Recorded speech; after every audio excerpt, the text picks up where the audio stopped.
Hi guys, welcome back to my channel. ఈరోజు మీ ముందుకి ఒక న్యూ రెసిపీ ఇంట్రడ్యూస్ చేయబోతున్నాను. సో ఎప్పుడు మనము ఆనియన్ పకోడా ఇవన్నీ కూడా చూస్తుంటాము, చికెన్ 65 అలాంటిది. ఈరోజు మీకు చికెన్ పకోడీ అంటేనే కోడి ఉంది దాంట్లో. సో చికెన్ పకోడీ ఎలా చేస్తామో అది దానికి కావాల్సిన ఇంగ్రీడియంట్స్ ఏవేవి ఉందో అవన్నీ కూడా చూసేసుకుందాము ఫాస్ట్గా. సో ఫస్ట్ నేను పెరుగు వేసుకున్నాను అనమాట. సో పెరుగు మంచిగా అంటే ఇది ఒక హాఫ్ కేజీ చికెన్కి ఒక కప్ అంతా, హాఫ్ కప్ అంతా పెరుగు.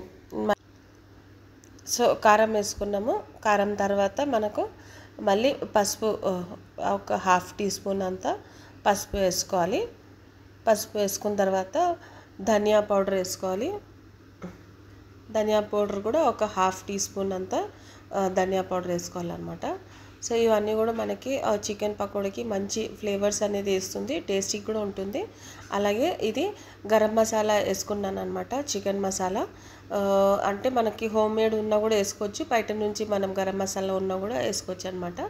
మళ్ళీ దానికి అలాగే జీరా పౌడర్ యాడ్ చేసుకున్నాను. దాని తర్వాత ఏంటంటే మనకి ఆమ్చూర్ పౌడర్ ఉన్నా కూడా వేసుకోవచ్చు అనమాట. ఆమ్చూర్ పౌడర్ కొంచెం ట్యాంగీ ఫ్లేవర్ వస్తుంది. సో ఆమ్చూర్ పౌడర్ ప్లస్ ఇంకోటి ఏంటంటే మనకి ఇట్లా నూడిల్స్ పౌడర్స్ కూడా కొన్ని ఉంటుంది కదా, అది కూడా కొంచెము వేసుకోవచ్చు అనమాట. సో నెక్స్ట్ ఏంటంటే ఇది పిండి కొంచెము మైదా పిండి అనమాట. ఒక 2 to 3 టేబుల్ స్పూన్ అంతా మైదా పిండి వేసుకున్నాను. ఇంకా మనకి రైస్ ఫ్లార్ అనమాట, మనకి రైస్ పిండి అది కూడా యాడ్ చేసుకోవాలి. సో ఇవి రెండు యాడ్ చేసుకున్న తర్వాత కొద్దిగా నేను మైదా పిండిలోకి కొద్దిగా అంటే ఒక హ్యాండ్ఫుల్ అంతా బాంబే రవ్వ కూడా తీసుకున్నాను అనమాట, కొంచెం క్రిస్పీనెస్ రావడానికి. ప్లస్ ఏంటంటే ఒకటి మనకి చికెన్లో ఉన్న వాటర్ అన్నీ కూడా అబ్జర్వ్ చేసుకుంటుంది, మనకి ఎక్కువ గ్రేవీ టైప్లో రాకుండా.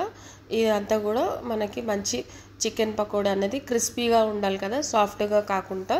ఇప్పుడు మనకి చికెన్ 65 ఇలాంటివి కూడా సాఫ్ట్గా ఉంటుంది.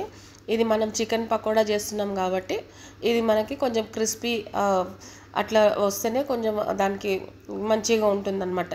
క్రిస్పీనెస్ అనేది ఉండాలి చికెన్ పకోడాలకి. సో కొంచెము దాంట్లోకి ఇది రవ్వ తీసుకోవాలన్నమాట, మనకి ఉప్మా రవ్వ, సూజీ రవ్వ ఏదైతే చెప్తామో అది.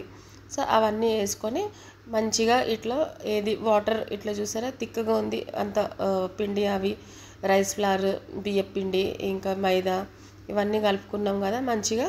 సో కొద్దిగా చేతిలో వాటర్ తీసుకొని అంటే కొంచెం గట్టిగా ఉంటుంది కదా, మసాలాలు సరిగ్గా బ్లెండ్ కాదు.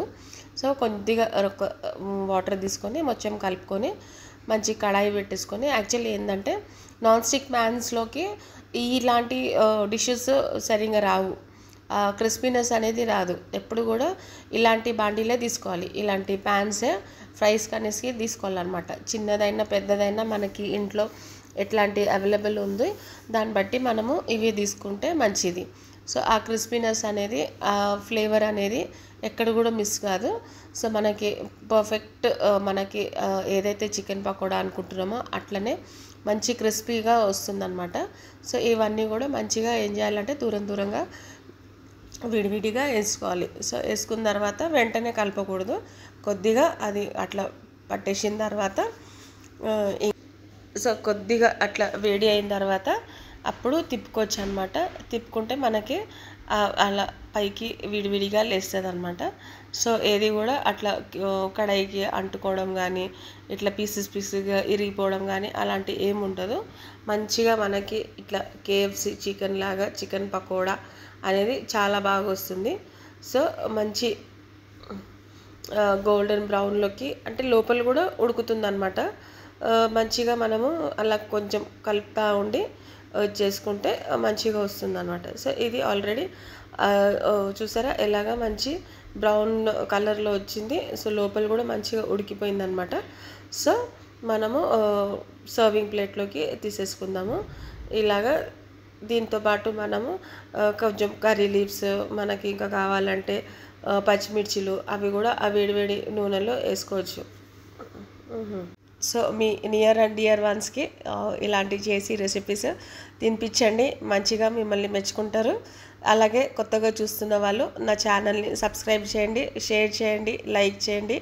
ఇలాంటి ఇంకా మంచి మంచి వీడియోస్తో మీ ముందుకు వస్తాను. Until take care, have a great day, bye.